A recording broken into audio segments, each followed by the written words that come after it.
हमारे अखिल भारतीय कांग्रेस कमेटी के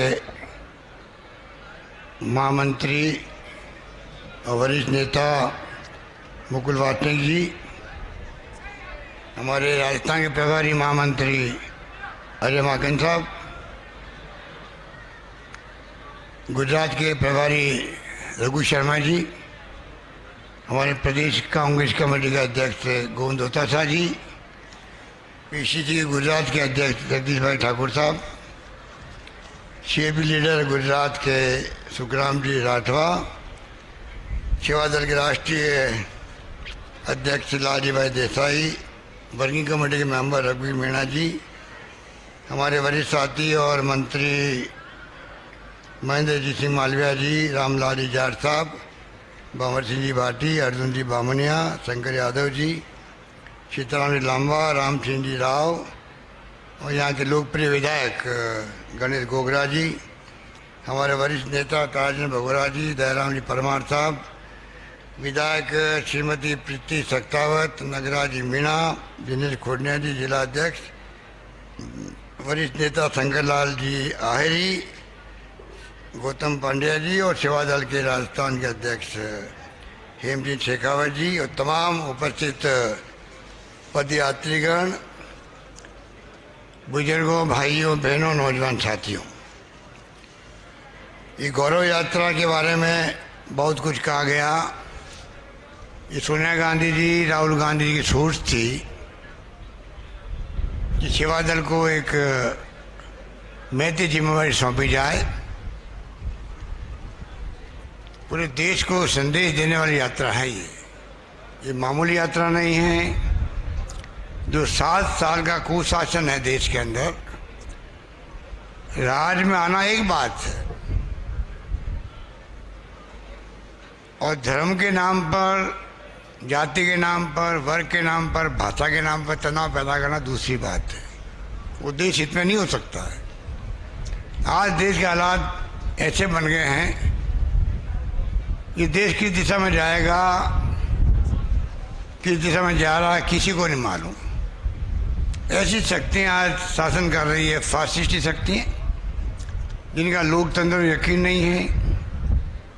इसीलिए आज हिंसा का, तनाव का, असुरक्षा का माहौल है देश के अंदर। और ऊपर से इनकम टैक्स, ईडी और सीबीआई, जुडिशरी, सब पे बहुत दबाव है। आप सोचिए, 70 साल से अधिक हो गया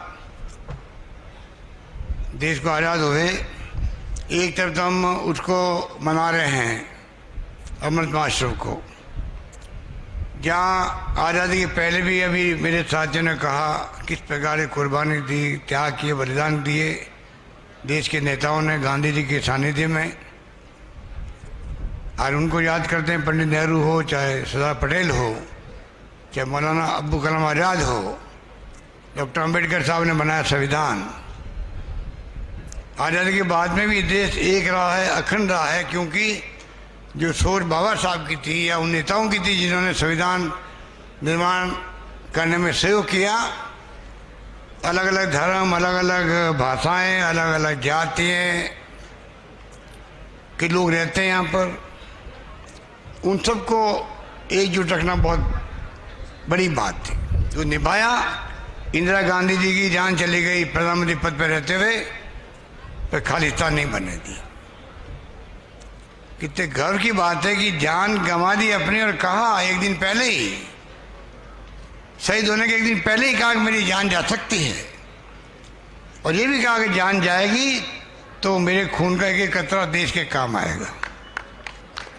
अब आप कल्पना कीजिए, एक महिला बैठी हुई है, एक महिला होकर के उन्होंने पूरी दुनिया को बता दिया कि हिंदुस्तान में एक महिला शासन कर सकती है, राज कर सकती है। परमाणु विस्फोट कर दिया यहाँ पर पोखरण के अंदर, पाकिस्तान के 2 टुकड़े हो गए, बांग्लादेश का निर्माण कर दिया। पर कभी घमंड नहीं किया इनकी तरह। आज घमंड में सरकार चल रही है, बुलडोजर सरकार चल रही, बुलडोजर चला रहे हैं गरीबों पर। आप बताइए, कोई अधिकार है? मुख्यमंत्री को, प्रधानमंत्री को अधिकार नहीं होता है बिना कानून के, बिना न्यायालय के आदेश से आप किसी के घर को उजाड़ दो शक के आधार पर, ये अभियुक्त हो गया है। तफ्तीश होती है, जांच होती है, चालान पेश होता है, उसके बाद में फैसले होते हैं। आप देखिए क्या हो रहा है मध्य प्रदेश में, क्या हो रहा है। परसों आंखों में आंसू आ गए देख करके, महिलाएं रो रही थी। हमारा क्या कसूर है, बेटे का नाम आ गया, कहीं जा रहा था, वो निर्दोष है, हमारा घर उजाड़ दिया गया, बच्चे कहाँ रहेंगे। तो ऐसा शासन चल रहा देश में। इसलिए मुकुल वासनिक जी को अनुभव है, पहले जब दांडी मार्च निकला था तब ये संयोजक थे, मैं भी इनके साथ में सहयोगी था। वो आज आए यहाँ पर इसीलिए सोनिया गांधी जी ने जानबूझ के इनके अनुभवों का लाभ लेने के लिए इस यात्रा का कार्य सौंपा, जिससे कि बहुत शानदार कामयाबी के साथ में यात्रा निकल सके। और मुझे खुशी है कि जिस प्रकार से रघु शर्मा जी और ठाकुर साहब और मोडवाडा जी ये सब साथी लेके आए हैं यात्रा को। 10 दिन हो गए हैं, 23 राज्यों के लोग आए हैं इसके अंदर, अभी तक आते रहेंगे आगे। अभी तो करीब 800 किलोमीटर 37 दिन तक चलेगी राजस्थान में यात्रा। प्रदेश कांग्रेस अध्यक्ष जी ने तमाम जगह निर्देश दे रखे हैं किस प्रकार हमें इस यात्रा का मैसेज जो है हर धर्म, हर वर्ग, हर जाति के लोगों तक पहुंचाना है देश हित के अंदर। और किस प्रकार से जिन उद्देश्य के लिए यात्रा निकल रही है उस उद्देश्य को कामयाब करने के लिए कोई कमी नहीं रखेंगे। राजस्थान की चाहे सरकार हो, सरकार है हमारी पार्टी की, हमारी जिम्मेदारी है कि आपकी यात्रा का संदेश गांव-गांव, घर-घर तक पहुंचे। और हेम सिंह जी ने ठीक कहा, जो हमने बजट पेश किया है, आपको तो मालूम है कि हर बार ये आदिवासी क्षेत्र अंचल जो है इसका तो राजीव गांधी जी प्रधानमंत्री बनते ही सीधा इस क्षेत्र में आए थे। आपको याद होगा सोनिया जी साथ थी, मैं भी साथ था उनके। ये वो अंचल है आदिवासी क्षेत्रों का, प्रधानमंत्री बनते ही राजीव गांधी जी ने एक संदेश देने के लिए, चाहे उड़ीसा के आदिवासी हो, चाहे मध्य प्रदेश के हो, गुजरात के हो, महाराष्ट्र के हो या राजस्थान के हो, कोई दौरे किए थे। और मुझे कहते हुए गर्व है कि सेवा दल के साथी बैठे हुए यहाँ पर, उस वक्त भी सेवा दल को ही राजीव गांधी ने कहा था कि पीएम के फॉलोअप जो प्रोग्राम है उसकी जांच पड़ताल सेवा दल करेगा। वो सेवा दल यहाँ बैठा हुआ है। तो उस वक्त से ही मैं देखता हूँ कि सेवा दल के साथियों का जो राजस्थान में जो काम है, धाम है, मैं देखता हूँ कि जब से शेखावत आया है तो और कई गुना बढ़ गया है। लगा हुआ है रात दिन काम के अंदर, नारे लगाने बहुत ही दबंग आदमी है, सुन रहा था रास्ते के अंदर नारे। आप सब में बहुत जोश है और जो जोश आप दिखा रहे हो और जिस प्रकार से स्वागत किया है यात्रा का यहाँ पर, यहाँ के सेवा दल के साथियों ने, हम तो पहले आ गए थे, तो जो आप 300, 400, 500 लोग खड़े थे तो देखते ही बनता था कि राजस्थान की सेवा दल देश में मजबूत थे, सबसे ज़्यादा मजबूत थे। यही मजबूती इस यात्रा को 800 किलोमीटर लेके जा रही है, जाएगी, लोग जुड़ते जाएंगे, कारोबार बनता जाएगा। हमने बजट के बारे में मैं कहना चाहूँगा, वैसे तो गोविंद गुरु की जो कर्मस्थली है छाणी मगरी, उसके विकास के लिए हमने 10 करोड़ रुपए दिए, आपको मालूम है। संत माव जी की स्थली बेनेश्वर धाम के लिए 132 करोड़ रुपए का ब्रिज बन रहा है, बहुत जल्दी काम शुरू होगा उसका। सबसे बड़े जो आस्था स्थल है गोरेश्वर महादेव के विकास ही तो 5 करोड़ रुपए दिए गए हैं। और माई और भिकाबाई नहरें हैं, 8,000 लिखो चाहे 6,000 लिखो। जब मालवीय जी खुद ही मंत्री बन गए विभाग के, ये कोई मुझे पूछेंगे क्या देते वक्त आपको? ये तो मेरा एरिया है, ये तो मेरा एरिया है, इसलिए मुझे करने दो भाई। तो जितनी नहरें बनाएंगे, सिंचाई के साधन उपलब्ध करवाएंगे, बांसवाड़ा डूंगरपुर को, आप इनके काम करने तरीके को जानते हो, पहले भी मंत्री रहे हैं, इसलिए आप समझ लो कि कोई कमी नहीं आएगी। आपके यहाँ सिंचाई की सुविधाएं बढ़ेगी, पीने के पानी की योजना जल जीवन मिशन चल रहा है, आधा पैसा सरकार दे रही, राजस्थान सरकार दे रही, उसके अंदर भी घर घर जल पहुंचने का। तो केंद्र सरकार के दबाव में पूरा मीडिया भी है देश का, मजबूरी के अंदर। ये हमारे खड़े साथी हैं, बहुत मेहनत करते हैं, सुबह शाम तक खड़े रहते हैं, पर इनको कितना दिखाते हैं ये इनके ऊपर निर्भर नहीं करता, इनके मालिकों पर करता है। और मालिक दबाव में हैं, हमारे तो मिलने वाले वो लोग भले लोग हैं, दबाव में कब इनकम टैक्स आ जाए, कब ईडी आ जाए, घुस जाए घर के अंदर, कल सीबीआई के छापे पड़ जाए, पता ही नहीं पड़ता। देश भर में छापे पड़ रहे हैं, जहाँ चुनाव आएंगे छापे शुरू हो जाएंगे। ऐसा राज चल रहा देश के अंदर। आप समझ सकते हो क्या हो रहा देश के अंदर, मुझे कहने की आवश्यकता नहीं। एक अपील मैं करना चाहूँगा, बाकी बातें मेरे पूर्व वक्ताओं ने कह दी और इतिहास बता दिया आपको। मुकुलवास सिंह जी ने, अजय माकन जी ने किस प्रकार से देश की आज़ादी में बड़े बड़े महापुरुषों का योगदान था, कोई भूल नहीं सकता उसको। और हमें गर्व है कि हम कांग्रेस के सिपाही हैं, जिन संविधान दिया देश को। संविधान हमारा लोकतंत्र, समाजवाद, धर्मनिरपेक्षता की बात करता है। ये लोग भड़का रहे हैं। गांधी जी ने कहा था कि मुझे गर्व है कि मैं हिंदू हूं। क्या आप हम सब बेटे हिंदू नहीं है क्या हम लोग? इन्होंने ठेका ले रखा हिंदू होने का। पैसा बेव कर रहे लोग, खाली हिंदू वो ही हो क्योंकि उनको वोट लेने हैं, भड़का करके लोगों को। ये राजनीति देश हित में नहीं है।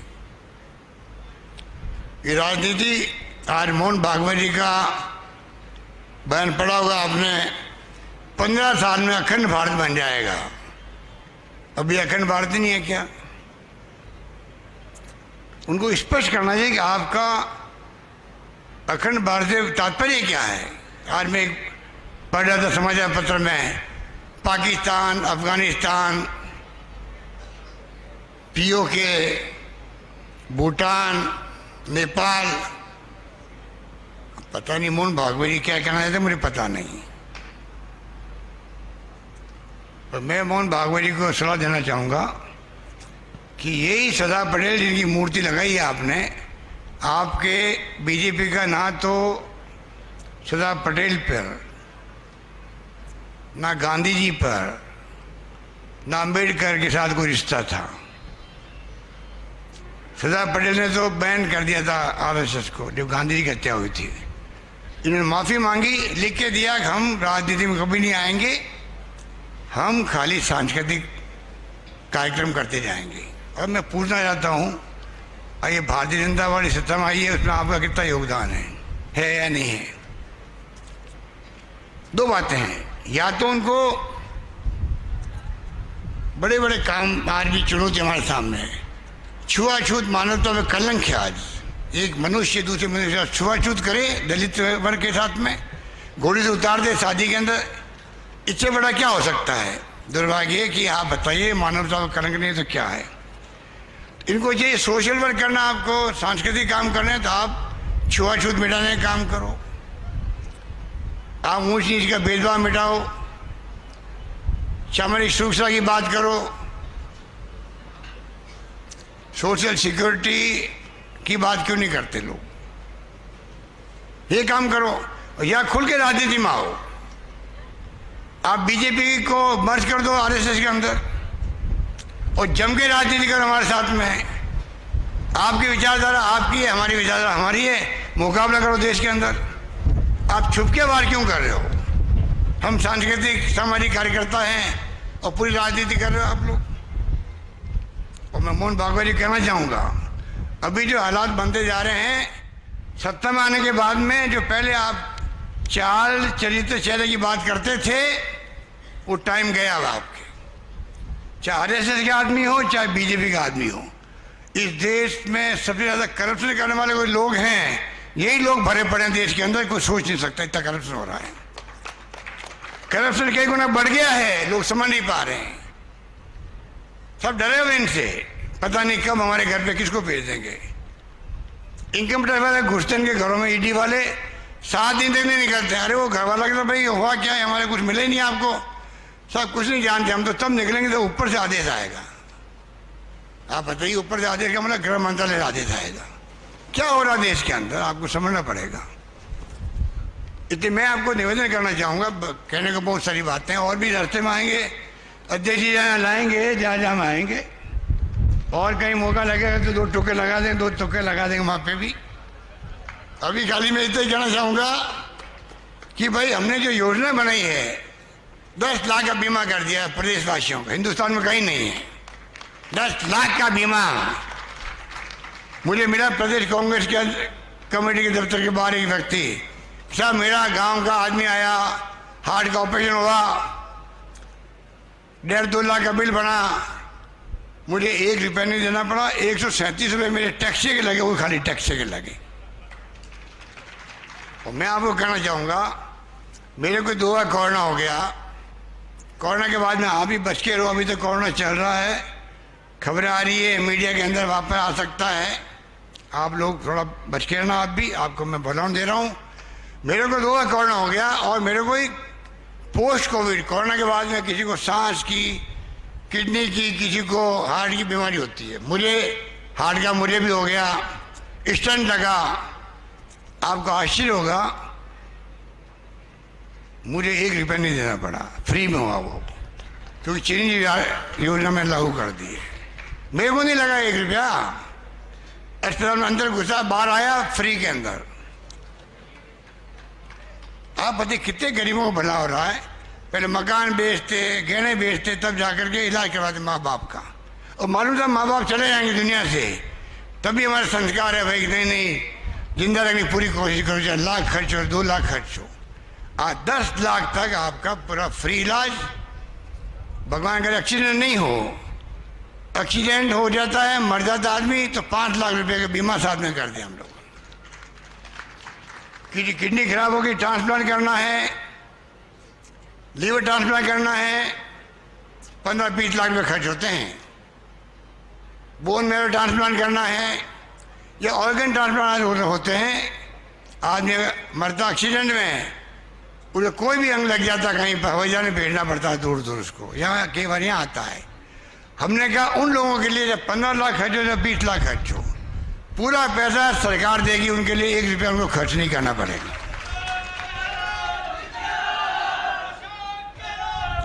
तो आप सोच सकते हो कि सरकार ने मेडिकल में दवाएं फ्री पहले करी थी, टेस्ट फ्री किए थे, अब हमने आईपीडी ओपीडी सरकारी अस्पताल के अंदर पहले दवाएं कुछ नहीं होती थी, बाहर से मंगाते थे, कम पड़ जाती थी, कम मतलब जो 900 के अलावा कोई होती थी। तो अब आपका ऑपरेशन हो चाहे बिना ऑपरेशन हो, आपका सरकारी अस्पताल 1 रुपया नहीं ले पाएगा, पूरा खर्चा वहाँ के डॉक्टर करेंगे, वहाँ के प्रबंधन करेंगे, कोई खर्चा नहीं आएगा आईपीडी ओपीडी का। मेडिकल में हम लोग आज देश में पायनियर बन गए, ये मैं निवेदन करना चाहता हूँ। अब मैं जो करना चाहता हूँ आपको, आप सुन तो रहे हो, यहाँ वही आया है जो समाज का आगेवान आदमी है, समझदार आदमी है, समझता है कि गरीब आदमी है, अनपढ़ है, वो समझते नहीं कि योजना है क्या, उनके अभाव में वो आदमी तकलीफ में रहता है। कृपा करके आज हमने 100 दिन का 125 दिन कर दिया नरेगा के अंदर। बांसवाड़ा डूंगरपुर से ज़्यादा कौन समझ सकता है, जहाँ 2.5-3 लाख लोग लगते हैं। ये आपके जिला प्रमुख थे महेंद्र मालवीय या ताज भगोरा जानते हैं, 2.5-3 लाख लोग लगते हैं बांसवाड़ा डूंगरपुर के अंदर। वहाँ नरेगा को हमने हमारे खर्चे पर 25 दिन बढ़ा दिए मैंने, 100 दिन की बजाय 125 दिन का रोजगार मिल पाएगा आप लोगों को, ये मैं निवेदन करना चाहता हूँ। शहरों में जो नगर पालिका है डूंगरपुर की, वहाँ 100 दिन के रोजगार मिलेगा, सारे लोगों को नरेगा की तरह मिलेगा, हिंदुस्तान में कहीं पे भी नहीं। इस प्रकार से जो कई फैसले किए हमने, तमाम सेकेंडरी स्कूल को सीधे सेकेंडरी बना दिए, सब लोग खुश हो गए। 50 यूनिट बिजली फ्री आपकी, 5 लाख लोगों के बिल जो है जीरो आएगा, जीरो आएगा, एक बिल आएगा, 1 रुपये का बिल नहीं आएगा।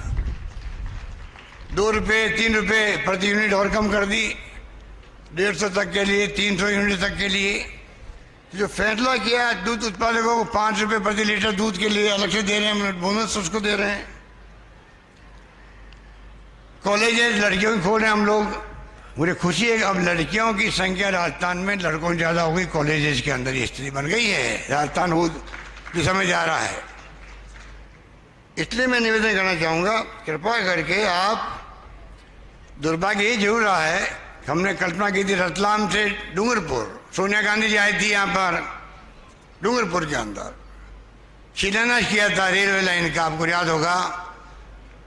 एक रास्ता और खुल जाता आपका, अभी उदयपुर, डूंगरपुर, अहमदाबाद का रास्ता है, फिर रतलाम होते हुए आप कहीं आगे जा सकते थे बॉम्बे की तरफ। एक रास्ता और मिलता आपको वाया बांसवाड़ा। वो काम सरकार बदलते ही बंद कर दिया गया। 200 करोड़ रुपये हमने जमा करवाए रेलवे में, आधा बिल हम दे रहे थे, वो रुक गया काम। ये कुछ तकलीफ मुझे हो रही है, बिजली का लग रहा था वो बंद हो गया। वो काम आने वाले वक्त में देखेंगे क्या कर सकते हैं। मैं जो बार बार ये बातें इसलिए कह रहा हूँ आपको, कृपा करके आप लोग, क्योंकि यहाँ पे बड़े बड़े फ्रीडम फाइटर गुरु शंकर उपाध्याय, बुगला पंड्या, पीका भाई भील, हरदीप जोशी, बड़े बड़े नेता हुए इस बागर से, काली भाई भील, जिनके नाम से हमने स्कूटी योजना शुरू कर दी पूरे प्रदेश के लिए। 20,000 स्कूटी मिल रही है राजस्थान में काली भाई भील के नाम से, तो हम लोग कोई कमी नहीं रखी है।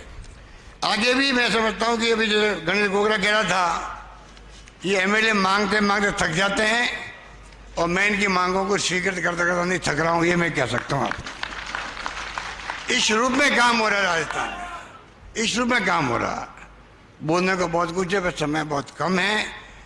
मुझे खुशी है कि आप महिलाएं भी बहुत बड़ी संख्या में आप आई है। मैं महिलाओं को कहना चाहूँगा, तमाम महिलाओं को, 1,33,00,000 महिलाओं को, जो मुखिया है इस स्कीम की, चिरंजीवी योजना की मुखिया बनाई गई है महिला को, इन तमाम महिलाओं को 1,33,00,000 को, आप जानते हो राजीव गांधी का सपना था 21वीं सदी का, कंप्यूटर, इंटरनेट, मोबाइल आ गए हर हाथ के अंदर, दुनिया आपकी मुट्ठी में। जो समझते हैं उनको मोबाइल फ़ोन को कोई जानकारी प्राप्त कर सकते, दुनिया ही कर सकते हैं। अपनी समस्या सरकार को लिखा सकते हैं, जुड़ सकते हैं। हमने महिलाओं के लिए 1,33,00,000 महिलाओं को हम लोग सबको स्मार्टफोन देने जा रहा हूं। मैं आप सबको महिलाओं को कहना चाहता हूँ,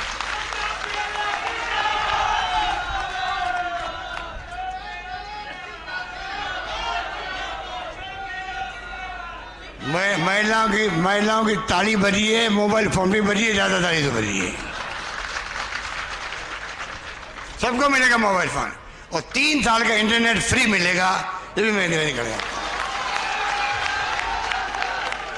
इसलिए मैं आप बंधुओं से कहना चाहूँगा, सेवादल के साथियों से, कि आपके ऊपर बड़ी जिम्मेदारी डाली गई है।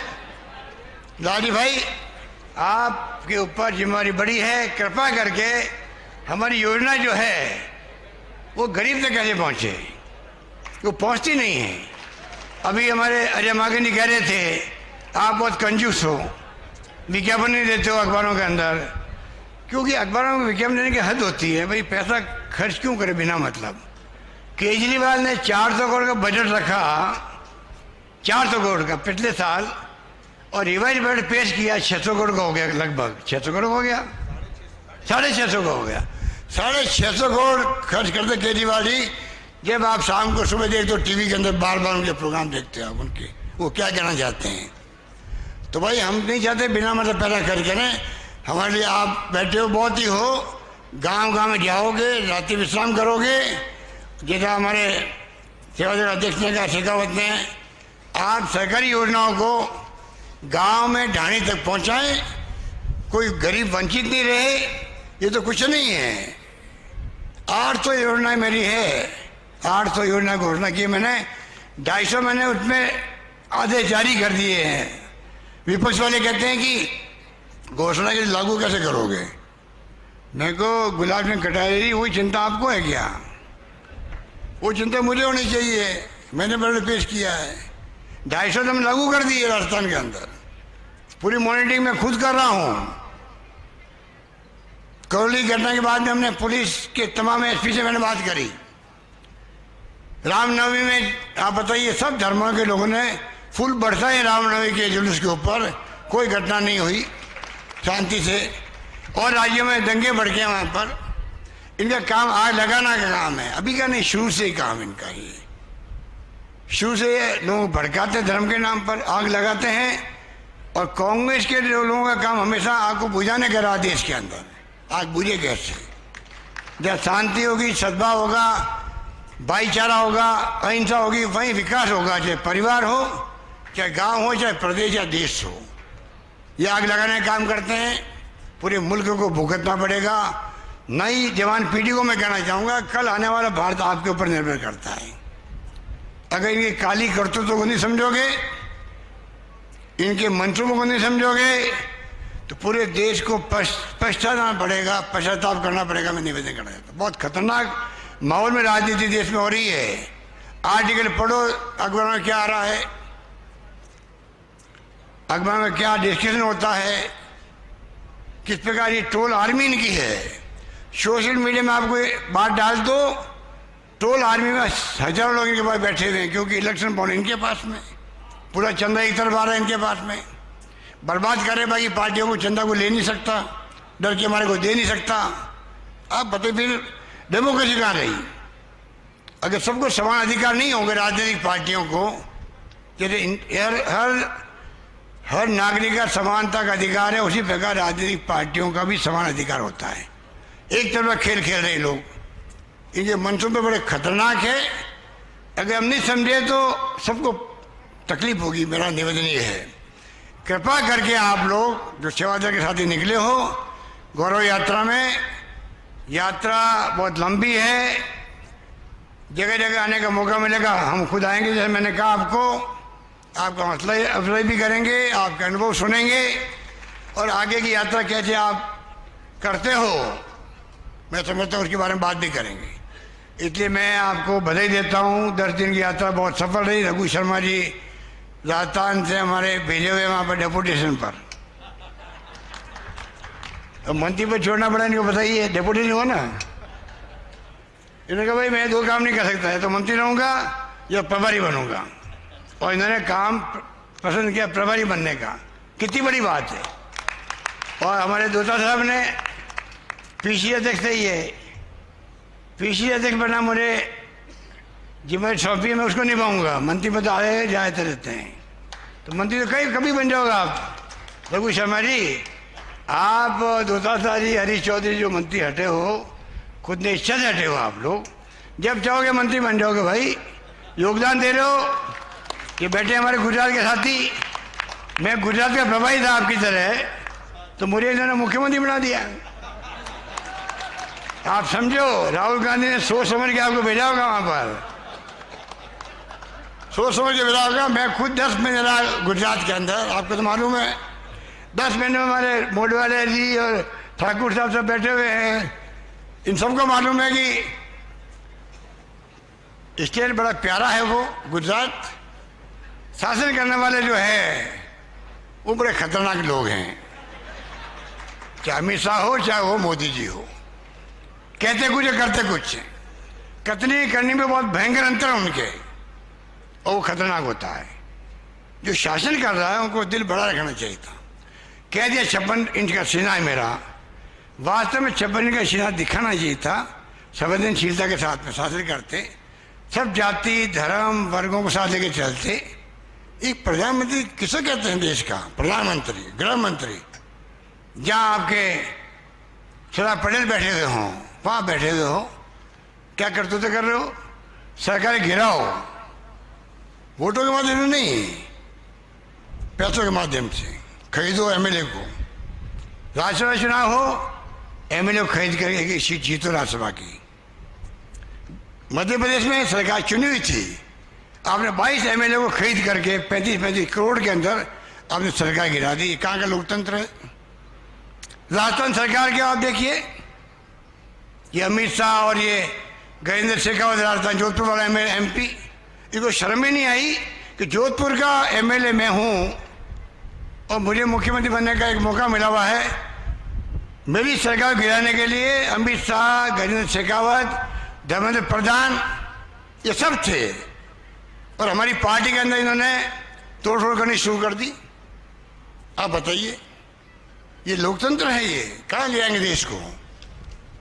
इससे अच्छा होता है कि अगर हम निकम्मे थे, काम नहीं कर रहे हैं, लॉ एंड ऑर्डर खराब हो चुका है राजस्थान के अंदर, सब कुछ ब्रेकडाउन हो गया है, आप सरकार भंग कर देते, बजाय कि आप खरीद फोड़ करके एमएलए खरीद करके आप देश को कहाँ ले आना चाहते हो। ये दोष जो लगा है मोदी जी पर और अमित शाह पर, ये देश के इतिहास में काले अक्षरों में लिखा जाएगा, कोई मिटा नहीं सकता इसको, ये मैं कहना चाहता हूँ। इसलिए मैं आपको आह्वान करूंगा सेवादल साथियों, कांग्रेस कोई कमजोर नहीं है, ये लोगों गलत फहमी है। सोनिया गांधी के नेतृत्व में, राहुल गांधी के नेतृत्व में प्रियंका जी ने देखा, आपको चुनाव हारना अलग बात है, मैं पवा ही रहा हूँ यूपी के, मुझे मालूम है क्या हालात है, कोई धर्म के नाम की बात आती है, पर उसने मेहनत करने में कमी नहीं रखी। तो राहुल गांधी रात दिन एक कर रहा है, अगर मोदी का मुकाबला कोई कर रहा देश के अंदर तो राहुल गांधी कर रहा, कोई नहीं कर रहा है। उनको सोशल मीडिया में क्या क्या आपने नहीं किया, पंडित नेहरू को नहीं छोड़ा आपने। आप इतने निम्न स्तर के लोग हो, सोच आपकी, पंडित नेहरू 10 साल से जेल में बंद रहा आज़ादी के वक्त में, पूरा खानदान बंद रहा, इंदिरा गांधी जेल गई बचपन के अंदर, मोतीलाल नेहरू जैसा बहुत बड़ा वकील था, पूरा खानदान, इलाहाबाद का अपना हाउस दे दिया इन्होंने देश को, गांधी भाई रुकते थे, उनको नहीं छोड़ा इन लोगों ने। पंडित नेहरू के बारे में क्या क्या नहीं कहा गया। ये बहुत ही ऐसे लोग हैं, इस स्तर के लोग ही हैं ये लोग। सरकार में आके घमंड नहीं करना चाहिए इनको। यूपी में चला बुलडोजर का फोटो दे दिया, चुनाव जीत गए, अब घमंड में आ गए, बुलडोजर चलाओ मध्य प्रदेश के अंदर गरीबों पर। ऐसा सबक इनको मिलेगा, ये छकड़ी बोल जाएंगे। जानते हो छकड़ी बोलना क्या कहते हैं?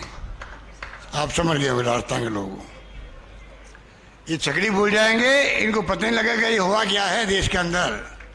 जनता बहुत समझदार है देश के अंदर, रॉबर्ट कॉमन सेंस जनता का एक्स्ट्राऑर्डिनरी है। पूरे देश में एक हवा चलती है। इंदिरा जी ने यहाँ पर परमाणु विस्फोट किया पोखरण के अंदर, इंदिरा जी ने पाकिस्तान 2 टुकड़े कर दिए। इमरजेंसी के बाद में ऐसा मौका आया, पूरे उत्तर भारत में कांग्रेस को साफ कर दिया। रातों रात खबर नहीं लगी कि कांग्रेस वास्तव में हार रही है, और 3 साल में 2.5 साल में ऐसा मौका आया, वहाँ पर गलती का एहसास हुआ लोगों को भी। इंदिरा गांधी ने 2 टुकड़े किए पाकिस्तान के, तो अटल बिहारी वाजपेयी ने कहा उसके अंदर, ये इंदिरा गांधी दुर्गा का रूप है, दुर्गा का रूप है। वो इंदिरा गांधी चुनाव हार गई, वापस आपने बिठा दिया उनको। तो ये इनको घमंड में नहीं रहना चाहिए लोगों को। इसलिए मैं कहना चाहूँगा आपको, आप मजबूत रहो। कांग्रेस मजबूत है राज्यों के अंदर, जिलों के अंदर, ब्लॉक के अंदर, हर घर में कांग्रेस देश के अंदर, कोई पार्टी में नहीं है। एकमात्र कांग्रेस राष्ट्रीय पार्टी है जो हर राज्य में, हर जिले में, हर गांव में, हर घर में आपको मिलेगा, कोई न कोई बंदा मिलेगा आपको। आज देखिए ना, आप जो आप आए हैं इतनी बड़ी तादाद में, मैंने रतनपुर में कई यात्राओं को देखा है, 2-3 बार आया हूँ मैं भी। एक बार मुकुल जी ने बताया किस्सा, उसके अलावा रघु जी और भी यात्रा आई थी, 2-3 यात्रा, 4 यात्रा आई होगी यहाँ पर। दिनेश को मालूम हुआ, खुर्निया को, हर यात्रा में आते हैं यहाँ पर। आज का नज़ारा कुछ और ही था, उसके लिए बधाई आप सबको।